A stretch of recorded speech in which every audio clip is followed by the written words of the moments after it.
tabung duk lalu tu pun sayang tu tuan. Nah, duit ada RM10. Nah, ingat nak beli nasi lemak, tabung lalu pula pejam. Bukan senang tu tuan. Kekuatan apatah lagi kita memerlukan duit tadi. Ya, tetapi para sahabat Nabi sallallahu alaihi wasallam yang telah dididik oleh Rasulullah, yang diasuh oleh Nabi sallallahu alaihi wasallam, ditarbiah oleh Nabi kita sallallahu alaihi wasallam, ya mereka ini tidak sayang kepada harta benda. Yu'thiruna anfusihim walau kana bihim khass. Mereka mengutamakan orang lain walaupun mereka sendiri berhajat kepada harta benda atau kehidupan tadi. Harta benda ataupun wang ringgit dan sebagainya, tetapi mereka mengutamakan orang lain lebih daripada diri mereka sendiri. Yang mengutamakan sifat yang cukup hebat. Tuan sekalian, yang telah terbiah dididik oleh Rasulullah, dan begitu juga sifat persaudaraan yang telah dilakukan oleh Rasulullah sallallahu alaihi wasallam yang menyebabkan mereka ini tuan sekalian cukup hebat. Dari dalam kita tengok contoh dalam bagaimana Nabi sallallahu alaihi wasallam telah mempersaudarakan di antara golongan Muhajirin, golongan Ansar, golongan Muhajirin, dan juga di antara orang Arab telah dipersaudarakan oleh Rasulullah sallallahu alaihi wasallam sehingga mereka sanggup kongsi harta. Bukan setakat kongsi harta, isteri pula mereka sanggup cerai untuk dikahwinkan dengan saudara mereka. Ini tu kekuatan ukhuwah Islamiah, yang kekuatan akidah keimanannya kepada Allah Subhanahu wa taala menyebabkan mereka ini mampu. Walaupun kalau kita fikir tu tuan, kita tengok kita sendirilah rasa tak mampu untuk buat, tapi para sahabat Nabi sallallahu alaihi wasallam yang mampu buat.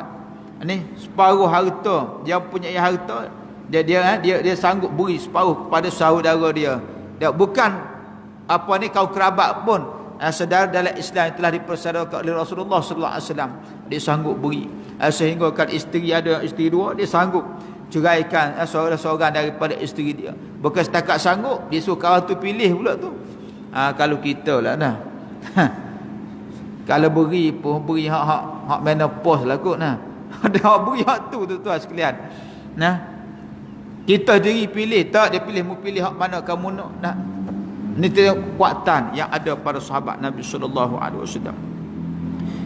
Ini semua tuan sekalian tak boleh dilakukan, tak mampu dilakukan melainkan oleh orang yang mempunyai keimanan yang kukuh, yang mantap, yang kuat, baru mampu buat sebegini.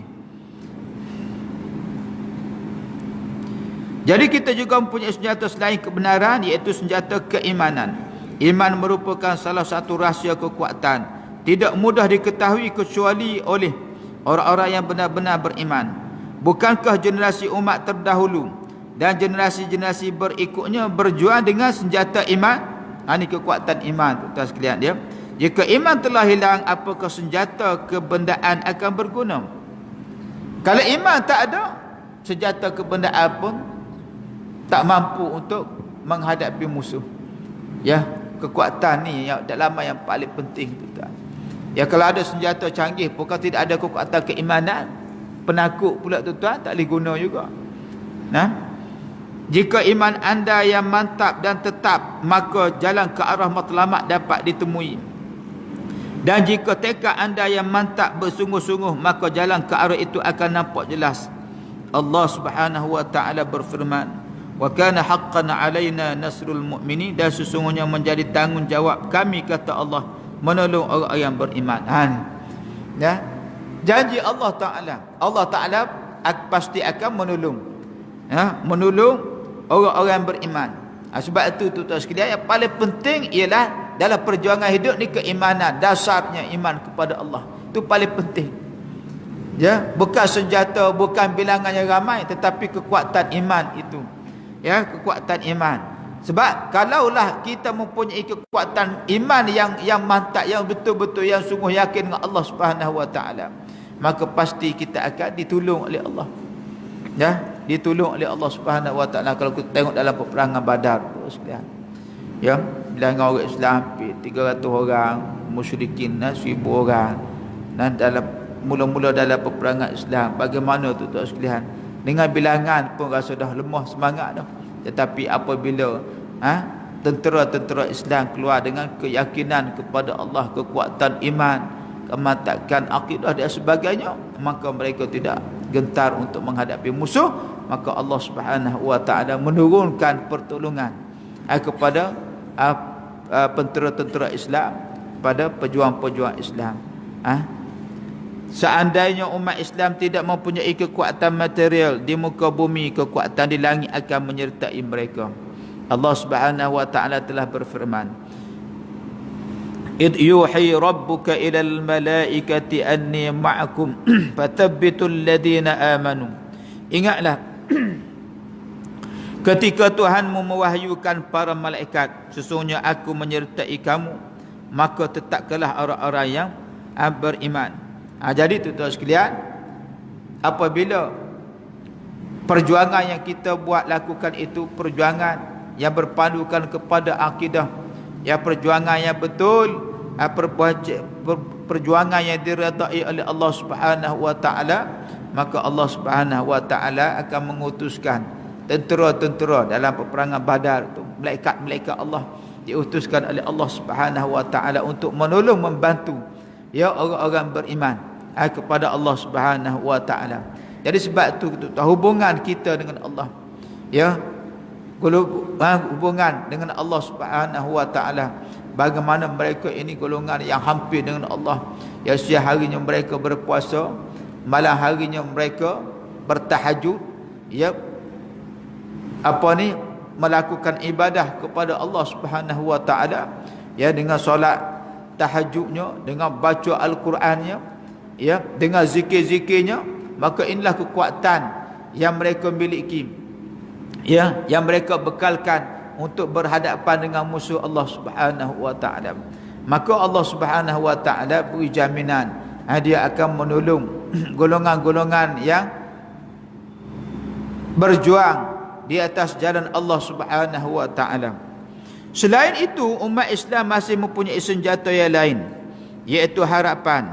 Kita tidak kenal putus asa, tidak tergesa-gesa, tidak mendahului peristiwa, dan alhamdulillah cita-cita dan harapan kita, kita tidak pernah lutur. Sebab jika kita tetap berniat baik disertai hati yang jernih dan tulus ikhlas demi keredaan Allah semata-mata, kita tetap mendapat pahala. Alhamdulillah, kerana niat kita yang baik itu setiap hari diberi pahala dan pertolongan Allah tidak diragu lagi. Allah Subhanahu wa taala telah berfirman, kataballahu la'aghlibanna ana wa rusuli innallaha qawiyyun aziz. Allah telah menetapkan sesungguhnya aku dan para rasulku tetap mengalahkan golongan-golongan yang menentang. Sesungguhnya Allah Maha kuat lagi Maha kuasa. Ini pun jaminan daripada Allah Subhanahu wa taala. Hatta idza stai'asa ar-rusulu wa dhannu annahum qad kudzibu ja'ahum nasruna fanujjiya man nasha' wa la yuraddu ba'suna 'anil qaumil mujrimin. Dan orang-orang yang mendustakan agama Allah Ta'ala itu telah diberi tempoh yang lanjut sebelum ditimpakan dengan azab, hingga apabila para rasul berputus asa terhadap kaum yang ingkar dan menyangka bahawa mereka telah disifatkan oleh kaumnya sebagai orang-orang yang berdusta, datanglah pertolongan kami kepada mereka, lalu diselamatkanlah sesiapa yang kami kehendaki, dan ingatlah bahawa azab kami tidak akan dapat ditolak oleh sesiapa pun daripada menimpa kaum yang berdosa. Surah Yusuf ayat 10. Jadi tuan-tuan sekalian, bagaimana Allah Subhanahu wa taala sentiasa menolong para nabi dan orang-orang Islam di dalam perjuangan mereka. Ini kekuatan yang mereka miliki, pertolongan daripada Allah Subhanahu wa taala yang menyebabkan mereka ini tidak berputus asa. Kekuatan dalaman ni pun satu yang penting tuan-tuan sekalian, dalam perjuangan kita tidak boleh berputus asa. Dan jangan sekali-kali putus asa daripada rahmat Allah. Putus asa daripada rahmat Allah. Pergantungan kita orang Islam hanya bergantung kepada Allah Subhanahu wa taala. Ya, biarlah orang tak nak tolong kita pun tuan-tuan, selagi mana kita dasar kita, perjuangan kita Al-Quran dan Sunnah, maka yakinlah kita kepada Allah Subhanahu wa taala. Sampai masuk dan ketikanya pasti Allah Taala akan memberi kemenangan dan pertolongan kepada perjuangan yang Allah Subhanahu wa taala redai. Mengapa kita harus berputus asa dan putus harapan? Insya-Allah perasaan putus asa tidak akan menembus ke dalam hati kita, kerana Allah Subhanahu wa taala telah berfirman, innahu la yai'asu min rauhillah illa alqaumul kafirin. Sesungguhnya tidak berputus asa daripada rahmat dan pertolongan Allah itu kecuali orang-orang kafir. Ya, jadi orang Islam dia tidak akan putus harapan dengan Allah Subhanahu wa taala. Ya, tidak seperti golongan-golongan yang kafir. Mereka ini sampai satu peringkat mereka akan berputus asa daripada kehidupan mereka. Jadi sebab itu tuan-tuan sekalian, selagi mana apa yang kita buat itu perkara yang diredai oleh Allah Subhanahu wa taala, maka tuan-tuan sekalian, kita tidak akan berputus asa. Kita akan terus berjuang. Ya, walaupun kita tidak memperolehi kemenangan dalam masa yang singkat, masa yang hampir, tetapi kita akan teruskan perjuangan ini, kerana perjuangan ini merupakan satu kemuliaan. Allah Ta'ala kurniakan kepada kita perjuangan ini merupakan satu kemuliaan yang besar kepada kita untuk mencari keridhaan Allah Subhanahu wa taala. Kita disuruh berjuang, menang tak menang itu suruh kepada Allah. Sebab itu tuan-tuan sekalian, apabila kita berjuang, jangan kita kata berjuang pasti kita akan mendapat kemenangan. Tidak. Ya, perjuangan tetap perjuangan, satu perjuangan. Ya, kemenangan itu hak Allah Subhanahu wa taala. Kita hanya disuruh untuk berjuang. Ya, nak beri kemenangan itu kerja Allah Subhanahu wa taala. Bahkan kita yakin dengan pertolongan Allah dan kita tidak akan berputus asa dalam perjuangan ini. Ya, jangan berputus asa tuan-tuan sekalian. Walaupun tak mendapat kemenangan sekarang, boleh jadi akan datang. Zaman kita ni kita tak menang, tetapi boleh jadi masa akan datang anak cucu kita Islam akan mendapat kejayaan dan kemenangan. Itu janji Allah Subhanahu wa taala. Jadi tuan-tuan sekalian, kita berhenti setakat tu dulu. Sebab kita dah berhenti tajuk besar, beginilah keadaan mereka dahulu. Tu tajuk tu kita berhenti setakat tu, insya-Allah. Mudah-mudahan Allah Subhanahu wa taala merahmati kita semua dan mengurniakan kepada kita kebaikan dunia dan juga kebaikan akhirat, insya-Allah taala. Aku qauli hadza wa astaghfirullahalazim li wa lakum. A'udzu billahi minasyaitonir rajim. Bismillahirrahmanirrahim. Alhamdulillahirabbil alamin wassalatu wassalamu ala Rasulillah wa ala alihi washabbihi ajma'in. Allahumma zidna ilma warzuqna fahma. Ya Allah, ya Tuhan kami, tambahkanlah ilmu kepada kami. Ya Allah, ya Tuhan kami, berikanlah kefahaman kepada kami dan kami mempelajari ilmu. Allahumma arinal haqqa warzuqna ittiba'ah wa arinal batila batilan warzuqna ijtinabah. Ya Allah, ya Tuhan kami, perlihatlah kepada kami perkara benar itu benar, berikanlah kekuatan kepada kami untuk ikuti segala perkara benar. Ya Allah, ya Tuhan kami, perlihatlah kepada kami perkara batil itu batil, berikanlah kekuatan kepada kami untuk menjauhi segala perkara batil. Allahumma hdi qaumana fa innahum la ya'lam. Ya Allah, ya Tuhan kami, berikan petunjuk hidayah kepada kaum kami, jiran kami, sahabat kami, keluarga kami, sesungguhnya mereka tidak mengetahui kebaikan dan kebenaran agama-Mu. Sallallahu alaihi wasallam Muhammad wa ala alihi washabihi ajma'in. Alhamdulillahil alamin. Subhanakallah wa bihamdika asyhadu an la ilaha illa anta astaghfiruka wa atubu ilaik. Bismillahirrahmanirrahim. Al-'asr innal insana lafi khusr illa alladhina amanu wa 'amilus shalihat wa tawassaw bil haqq wa tawassaw bis sabr. Assalamualaikum warahmatullahi wabarakatuh.